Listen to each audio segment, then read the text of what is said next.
जैसा कि हम सब जानते हैं कि हमारी ज़िंदगी में वर्ड्स की बहुत अहमियत है। हमें पता है कि अल्फाज असर रखते हैं। हमें पता है कि वो लफ्ज़ ही होते हैं जो दिल तोड़ भी देते हैं और वो लफ्ज़ ही होते हैं जो दिल जोड़ भी देते हैं। जैसे कि मुनीबा अंसारी ने भी कहा है कि I know the value of words. The words can make you, they can break you, they can turn you into pieces, they can heal your soul and they can damage you forever. तो जब कभी भी लफ्ज़ इस्तेमाल करें तो सोच समझ कर इस्तेमाल करें।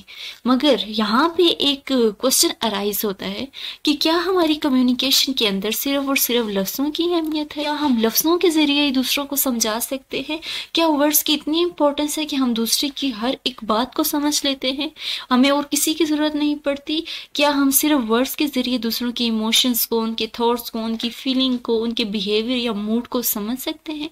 तो जब रिसर्च की गई तो पता लगा कि ऐसा नहीं है। कम्युनिकेशन के अंदर वर्ड्स का सिर्फ और सिर्फ 7% रोल है, सिर्फ और सिर्फ 7% रोल। तो जो 93% रोल है कम्युनिकेशन के अंदर वो है बॉडी लैंग्वेजेस का। हमें अगर किसी को डीपली समझना है तो हम उसकी बॉडी लैंग्वेजेस से उसको समझ सकते हैं। वो लफ्ज़ों से बेशक हमें कुछ ना कहे पर उसकी बॉडी लैंग्वेजेस बहुत कुछ कह देती है। बॉडी लैंग्वेजेस में आती है टोन, हमारी बात करने का अंदाज, हम किस तरह से बात कर रहे हैं, हम लोग खुशी में बात कर रहे हैं, गम में, हमारी वॉइस की पिच कैसी है, ऊंची है, आहिस्ता है, कैसी पिच है।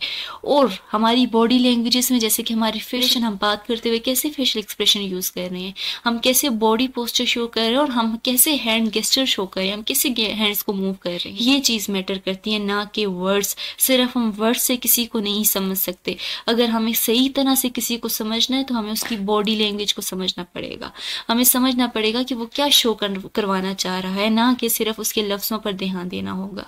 तो अगर आप भी चाहते हैं कि आपको ऐसी मालूमात हो, आपको पता लगे कि कैसे बॉडी लैंग्वेजेस, कैसे हम लोग को कुछ मीनिंग दे रही होती है, बॉडी लैंग्वेजेस का क्या मतलब होता है, तो इस पूरी की पूरी वीडियो को ध्यान से देखिएगा, क्योंकि इसके अंदर 10 ऐसी बॉडी लैंग्वेजेस बताई हैं जिनके डिफरेंट मीनिंग्स हैं, डिफरेंट हिडन मीनिंग्स हैं। अगर आप वो जान लेंगे तो आपको समझ में आ जाएगी कि डिफरेंट पोस्चर्स के, एक्सप्रेशंस के, गेस्चर्स के क्या मकसद होते हैं, क्या मीनिंग होते हैं, जो अनकॉन्शियसली कर रहे होते हैं, हमें पता नहीं हो रहा होता लेकिन हम कर रहे होते हैं। वर्ड्स का तो ये होता है ना, अल्फाज हम लोग सोच समझ कर बोल देते हैं, अक्सर गलत भी बोल लेते हैं, लेकिन जो बॉडी लैंग्वेजेस होती हैं वो गलत नहीं बोलती, वो सच बोलती हैं। तो स्टार्ट करते हैं आज की वीडियो। तक आपने चैनल को सब्सक्राइब नहीं किया तो सब्सक्राइब जरूर कीजिएगा, क्योंकि इसी तरह की इन्फॉर्मेटिव वीडियोस आप तक पहुंचती। तो सबसे पहले जो फर्स्ट एग्जांपल है वो है आर्म्स की। जब आप किसी से बात कर रहे हो, अपने फ्रेंड से बात कर रहे हो और वो बात करते दरमियान अपनी बाजुओं को बांध दे, क्रॉस्ड आर्म्स की पोस्टर में खड़ा हो जाए, तो इसका मतलब होता है कि वो आपके साथ अच्छा फील नहीं कर रहा, उसको कंफर्टेबल फील नहीं हो रहा, वो कंफर्ट नहीं फील कर रहा। और वो ऐसा करने की एक रीज़न ये भी होती है कि क्या पता वो फिजिकल बैरियर चाहता है, क्या पता वो आपके करीब नहीं आना चाहता, या क्या पता वो आप और अपने और आपके दरमियान में रुकावट चाहता है, आपसे दूर होना चाहता है, तब वो ऐसा बिहेवियर शो कर रहा होता है, ऐसे पोस्टर बना रहा होता है। इसकी सेकेंड रीज़न हो सकती है कि सेल्फ प्रोटेक्शन, उसको अगर आप सेफ्टी नहीं फील हो रही तब वो ऐसे कर रहा होता है। और अगर आप कोई बातचीत कर रहे हैं जिसमें वो एग्री नहीं है, वो रजामंद नहीं है, तब भी वो ये पोस्टर शो कर रहा होता है। नेक्स्ट आती है हम लोग के अनकंफर्टेबल हग्स। जब आप अपने फ्रेंड्स को हग करते हैं तो अगर आपका फ्रेंड आपकी कमर पे थपथपाई, हल्की हल्की पैटिंग करे हैंड्स के साथ, तो इसका मतलब होता है कि वो अच्छा फील नहीं कर रहा, उसको एंग्जाइटी हो रही है, उसको बेचैनी हो रही है, उसको आपका फिजिकल टच उसको बिल्कुल पसंद नहीं आ रहा, उसको डिस्कम्फर्ट फील हो रहा है। अभी ये टाइम है कि आप उसके साथ हग करना छोड़ दें, इसका ये मीनिंग होता है। थर्ड पे आ जाते हैं हैंडशेक्स। जैसे कि हम मुस्लिम हैं, हमें पता है कि हमें स्ट्रॉन्ग हैंडशेक्स करने चाहिए, लेकिन अगर कोई पर्सन है वो वीक हैंडशेक करता है, जस्ट अपनी फिंगर्स को अटैच करता है, पूरा स्ट्रॉन्ग हैंडशेक नहीं करता, तो इसका मतलब है या तो उसके अंदर कॉन्फिडेंस नहीं है उस बंदे के अंदर, या वो दूसरे को रिस्पेक्ट नहीं दे रहा, या तो उसको दूसरे बंदे में इंटरेस्ट नहीं है, या वो दूसरे बंदे पर यकीन नहीं कर रहा। लेकिन अगर कोई स्ट्रॉन्ग हैंडशेक करता है, अच्छी तरह हैंडशेक करता है, इसका मतलब है कि वो डील पे रजामंद है, जो डील उनके दरमियान में हो रही है, या वो उसके अंदर कॉन्फिडेंस है, या वो उस पर दूसरे बंदे की भी रिस्पेक्ट करता है और उसको उस पर यकीन भी है।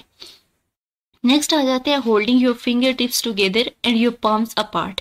कि ये जब पोस्टर शो करें कि फिंगर्स एक जगह जोड़ी हों, हैंड्स की फिंगर्स और जो आपके थम्स हैं वो एक जगह इस तरह से जोड़े हैं और आपके पल्स दूर हों साइड पे हों।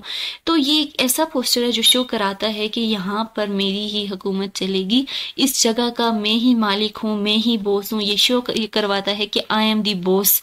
अपने क्लाइंट्स को भी शो करा सकते हैं, अपने साथ के लोगों को भी शो करा सकते हैं। जो सुपीरियर बंदा होता है, जो बॉस होता है, वो अपने आगे से मेंबर्स को ऐसे फील करवा रहा होता है कि आई एम दी बॉस। जब वो ये पोस्टर शो कर रहा होता है, इसका मतलब ये है कि मैं ही बॉस हूँ, यहाँ पर मेरी ही चलेगी। उसको मुंह से कहने की जरूरत नहीं पड़ती। तो ये पोस्टर अनकॉन्शियसली ये शो कर रहा होता है कि वो क्या फील कर रहा है या वो क्या समझ रहा है। ये जानबूझ के पोस्टर कोई नहीं बनाते, ये शो हो रहे होते हैं हमारी बात करते हुए, हमारी कम्युनिकेशन के दौरान ये हम ऑटोमेटिकली कर रहे होते हैं। या ये तब भी ये पोस्टर हो सकते हैं किसी बंदे के हैंड के, ये गेस्चर्स तब हो सकते हैं जब वो किसी को एनालाइज कर रहा हो, किसी को समझ रहा हो, किसी को परख रहा हो या एवेल्युएट कर रहा हो, या किसी के प्रॉस एंड कॉन्स देख रहा हो, उसकी खूबी और खामियां निकाल रहा हो, किसी बंदे को वो जज कर रहा हो, समझ रहा हो, तब भी ये वाले पोस्टर्स, ये वाले हैंड गेस्चर्स वो शो करता है। नेक्स्ट आ जाते हैं एक्सप्रेसिंग इमोशंस। बहुत ही मजे का और बहुत ही इंटरेस्टिंग ये एक बॉडी लैंग्वेज है। ये हर एक के समझने की बात नहीं होती है, ठीक है। यहाँ पर कुछ बंदे ऐसे होते हैं, दो किस्म के बंदे होते हैं जो अपने इमोशंस के साथ एक्सप्रेस करते हैं। कुछ बंदे ऐसे होते हैं कि जो अपने इमोशंस को बिल्कुल खुलेआम एक्सप्रेस कर देते हैं, और कुछ ऐसे होते हैं जो बिल्कुल एक्सप्रेस नहीं करते। तो जो बंदे अपने इमोशंस, अपनी खुशी, गम सब कुछ एक्सप्रेस कर देते हैं, सब लोगों के सामने वो बता देते हैं कि वो कैसा फील कर रहे हैं, तो उनके अंदर सेल्फ कंट्रोल बिल्कुल भी नहीं होता। उनका खुद पे सेल्फ कंट्रोल बिल्कुल भी नहीं होता और उनको दूसरों पे बहुत ज़्यादा यकीन होता है। लेकिन जो बंदे अपने इमोशंस, अपनी फीलिंग किसी के साथ शेयर नहीं करते हैं, उनका सेल्फ पे भी कंट्रोल बहुत ज़्यादा होता है, उनका सेल्फ खुद पे बहुत कंट्रोल होता है। वो डिसिप्लिन को फॉलो कर रहे होते हैं, डिसिप्लिन को मेंटेन कर रहे होते हैं, और साथ ही साथ उनको दूसरों पर ट्रस्ट भी नहीं होता, इसलिए वो अपने इमोशंस किसी को भी नहीं बताते। नेक्स्ट भी आते हैं crossing legs and knee position. Crossing legs और नी पोजीशन से बंदे के बारे में बहुत कुछ बता देती हैं। अगर कोई पर्सन आपका फ्रेंड है, कोई भी फैमिली मेंबर है, अगर वो आपसे बात कर रहा है और बात करते हुए वो नी आपकी तरफ मोड़ देता है, जैसे कि यहाँ पर लेग्स क्रॉस करते वक्त ये नी जो है वो साथ वाले फ्रेंड की तरफ इन्होंने मूव की हुई है, तो इसका मतलब ये है कि ये उन पर ट्रस्ट करती हैं, ये उनको पसंद करती हैं और ये कंफर्टेबल हैं। अगर ये इनसे कंफर्टेबल नहीं होंगी, इनको पसंद नहीं करेंगी, तो ये जो नी है इनकी लेफ्ट साइड है तो ये राइट साइड होगी, ये ऑपोजिट होगी, ये उस बंदे से ऑपोजिट होगी। और ये शो करवाती है कि वो उससे बिल्कुल भी कंफर्ट नहीं फील कर रही, सेफ नहीं फील कर रही, और वो चाहती है कि वो पर्सन यहाँ से चला जाए। नेक्स्ट आता है टगिंग योर ईयर। अगर कोई पर्सन बात करते हुए बार बार अपने कान को टच करता है, तो इसका मतलब ये होता है कि वो कोई गहरी सोच में है, वो कुछ सोच रहा है, वो अनसर्टन है, वो कोई डिसीजन नहीं ले पा रहा, वो कोई फैसला लेना चाहता है लेकिन उसको नहीं पता कि वो फैसला दुरुस्त है या दुरुस्त नहीं है। वो किसी मुश्किल में होता है, वो परेशानी में होता है, वो बेचैनी में होता है। 8th वन आता है टचिंग द फेस। अगर कोई भी बंदा बार बार बात करते हुए फेस की तरफ हाथ लेकर जाता है, तो इसका मतलब ये है, एक वो बेचैनी फील कर रहा है और दूसरा वो कोई इन्फॉर्मेशन को हाइड कर रहा है, किसी बहुत ही खास, किसी बड़ी इन्फॉर्मेशन को उसने हाइड किया हुआ है। 9th पे आता है आई कॉन्टेक्ट।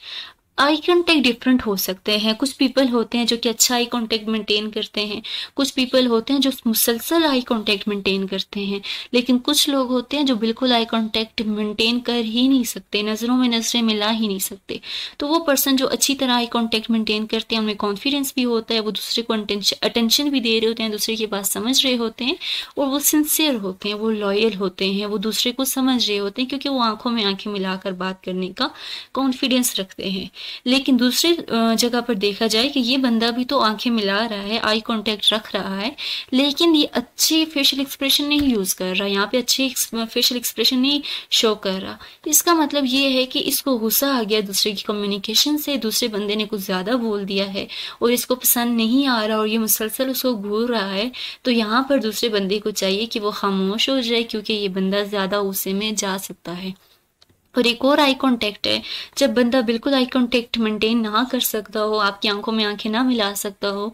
इसके दो रीज़न हो सकते हैं, या तो वो बहुत ज़्यादा शर्मा रहा है, या तो वो डिसऑनेस्ट है, उसने कोई गलत काम किया है जिसपे उसको गिल्ट है और गिल्ट की वजह से वो आंखें नहीं मिला रहा।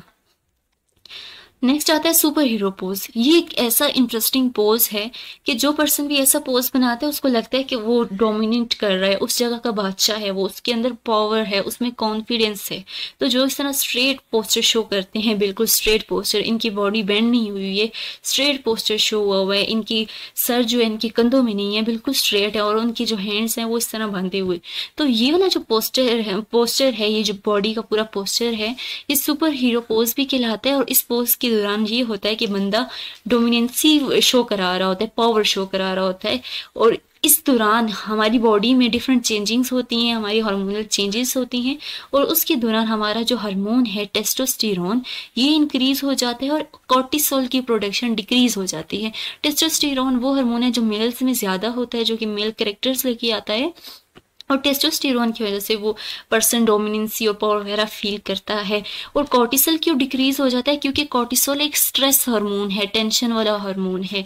तो जैसे ही वो ऐसा पोज बनाते हैं तो उनका कॉर्टिसोल डिक्रीज हो जाता है और टेस्टोस्टेरोन इंक्रीज हो जाता है।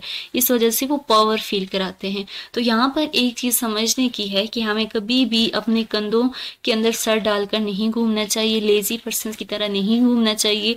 ये जैसे स्ट्रेट पोस्चर है, अगर हमारा ये स्ट्रेट पोस्चर ना हो, बेंड पोस्चर हो, तो इसका मतलब ये होता है कि हमें बिल्कुल भी कॉन्फिडेंस नहीं है और हम लोग बहुत ज़्यादा लेजी हैं, या हमारी लेस सेल्फ एस्टीम है, हमें खुद पे यकीन नहीं है। तो हमें वो पोस्चर नहीं बनाना होता, हमें स्ट्रेट अपवर्ड स्ट्रेट पोस्चर रखना होता है अपना।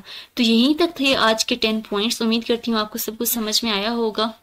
तो इसी तरह की अगर वीडियोस आपने देखनी है तो चैनल को ज़रूर सब्सक्राइब कीजिएगा। हम मिलते रहेंगे इंशाल्लाह। अपना बहुत ज़्यादा ख्याल रखिएगा। मिलेंगे नेक्स्ट वीडियो में। अल्लाह हाफिज़।